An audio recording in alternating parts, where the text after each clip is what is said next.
Salut Alain. Salut Pierre, ça va? Bien, merci et toi? Très content de te retrouver encore une fois. Voilà, alors justement, on a créé toi ta marque et nous notre site il y a 10 ans à peu près C'est en vrai, même temps. déjà ensemble, déjà. Déjà.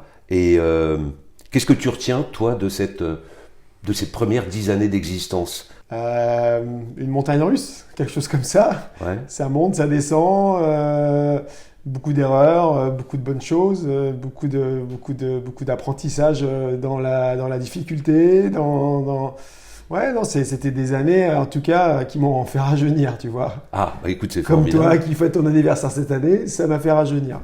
Bon. Donc c'était des années, en tout cas, passionnantes. Ça, c'est cool.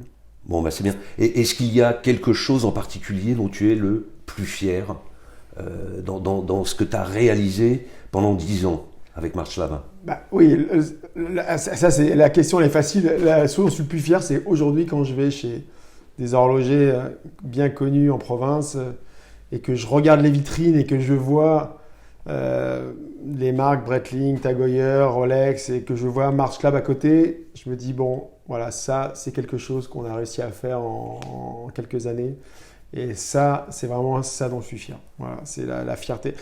Je dis je, mais en fait, je dis toujours on parce qu'on a accompli ça avec toute l'équipe, tout le monde, mes associés, enfin toute l'équipe.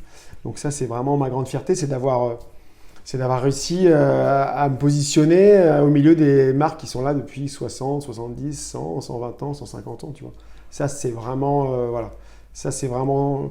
J'en suis fier et je veux que tout le monde qui bosse avec moi soit aussi fier que moi, quoi. Et ils le sont d'ailleurs, parce qu'on s'est tous battus pour ça, tu vois, et c'est bien parce ça, c'est du pur bonheur, c'est du pur bonheur, voilà. Bon, et alors justement, dans ces 10 dernières années, il y a eu un abandon du Swiss made Ouais. au profit du fabriqué en France Ouais. ou du made in France. Qu'est-ce que ça a apporté à la marque?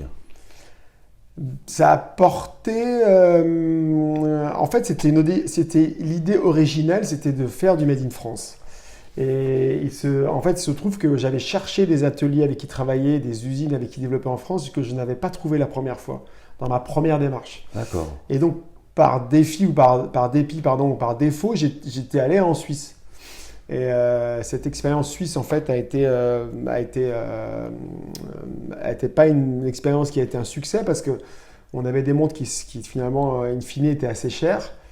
Et donc voilà, on est arrivé en fait à l'époque avec une gamme de prix qui était en concurrence avec voilà, beaucoup de grandes marques. Et donc du coup, quand on a décidé de faire machine arrière, évidemment, on a fait machine arrière parce que déjà, on a voulu faire machine arrière et surtout, on a trouvé quelqu'un avec qui travailler en France. Donc là, on s'est dit, tiens, ça y est, maintenant, on va pouvoir travailler avec cette personne-là. Et donc, c'est ce qui a motivé notre volonté de revenir en arrière.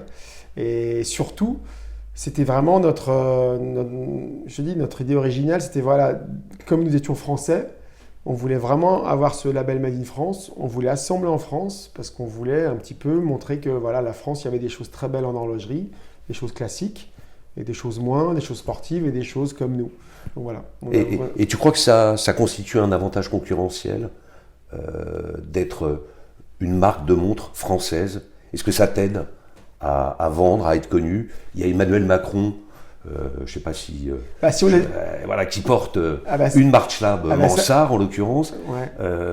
Voilà, est-ce que ça produit des effets auprès de la clientèle?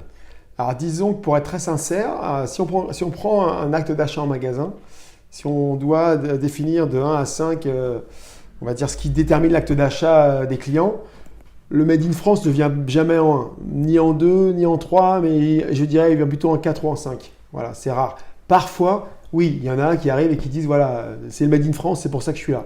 C'est très rare. D'accord. Souvent, c'est vraiment le quatrième facteur qui fait, ou cinquième facteur qui fait qu'ils achètent. Après, nous, le Made in France, ça nous permet en fait de faire rayonner le côté français grâce à des choses comme on a pu faire avec Emmanuel Macron, parce que Emmanuel Macron, il n'aurait jamais porté notre montre si elle n'avait pas été française. Il aurait porté les montres des autres marques françaises, ouais. Tu vois. Donc pour nous, c'est une chance et puis c'est une fierté, c'est plein de choses. Et ce qui est très drôle, tu vois, c'est que j'en parlais la semaine dernière avec sa femme. Non, pas avec sa femme, Ok. pas avec Brigitte. Bon. Mais j'en parlais avec un qui bosse au magasin, pour nous, notre magasin de Londres. Ouais.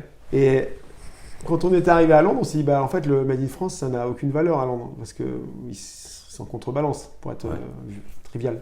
Mais en fait, c'est marrant parce que on explique à chaque fois que l'horlogerie a été autant française historiquement que suisse. Et en fait, il se trouve que les gens, ça les intéresse. Et souvent, ils le savent.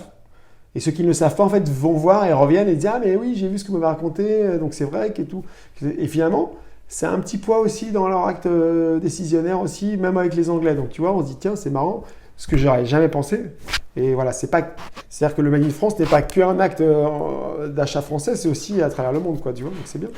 Bon. Et du coup, comment tu décrirais en 2019, parce que le chemin parcouru est quand même important au cours de ces 10 dernières années, comment tu décrirais March Lab, les montres March Lab?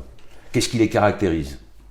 Bah, on a plus de maturité aujourd'hui. On était des jeunes prépubères quand on était arrivé sur l'horlogerie. On a fait des choses qui étaient bien, qui étaient très, très engagées, très différentes, mais c'était sincère, c'est ce qu'on voulait.